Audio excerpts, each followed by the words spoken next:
Весь 21 год мы говорили о подвиге чувашского народа, о том, как возводились оборонительные рубежи, чествовали строителей, рассказывали о фильмах и музыкальных произведениях, которые создали в регионе.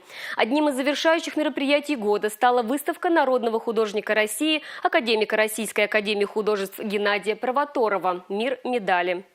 Геннадий Иванович создал эскиз памятной медали, посвященной 80-летию строительства Сурского и Казанского оборонительных рубежей. Работа художника победила в конкурсе, который проходил в конце 2020 года и впоследствии прошла экспертизу в Героическом совете при президенте России.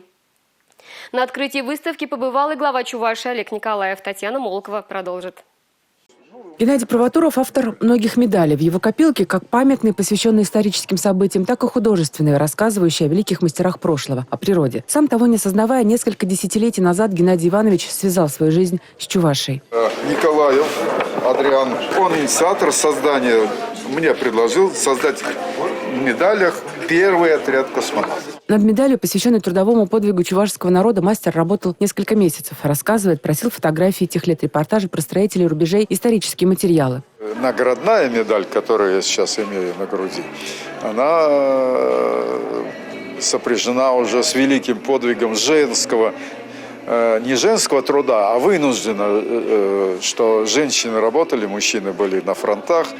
И вот этот выкопать такой рубеж, такой длины и глубины 4 километра. И то это огромная длина. 40 уже малоощутимая. А 400, он 400 километров, это уже мифология. Но, оказывается, это не миф, а правда. Народный художник России признался, что подвиг строителей оборонительных рубежей его впечатлил. Он пытался в полной мере передать его в рамках правил геральдики. Геннадий Провоторов получил из рук главы республики такую же медаль за особый вклад за сохранение памяти о трудовом подвиге участников тех событий. С удивлением, можно сказать, зафиксировал, что вот таких выставок, посвященных вот этой тематике медалей, геральдики, не так много прошло, не во многих городах Российской Федерации прошло. Сами коллеги скажут, какой мы по счету. И это, конечно же, с одной стороны радует, с другой стороны вдохновляет. И, несомненно, вот сегодняшнее событие стало возможным благодаря тому, что мы с вами в этом году посвятили год трудовому подвигу строителей Сурского и Казанского оборонительных рубежей. И в рамках вот большого количества мероприятий, большого количества направлений нашей совместной работы, в том числе мы занимались тиражированием медалей, специальной медали, юбилейной медали, посвященной этому событию. Специалисты отмечают, что работы Геннадия Провоторова отличаются особым настроением. Художник сначала учился живописи, а затем скульптуре. И, кстати, это очень хорошо видно, потому что его пластика очень живописна, очень живописна.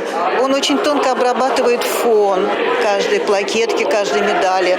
Он разнообразен в тематике своей. В ретроспективу произведений включены медали и плакеты, созданные на протяжении нескольких десятилетий. Произведения посвящены различным темам – истории современности, культуре и экологии, космосу как мирозданию, гармонии человека и природы. Выставка будет работать в Чувашском государственном художественном музее до конца новогодних праздников. Татьяна Молокова, Маргарита Мельникова, Георгий Кривошеин. Республика.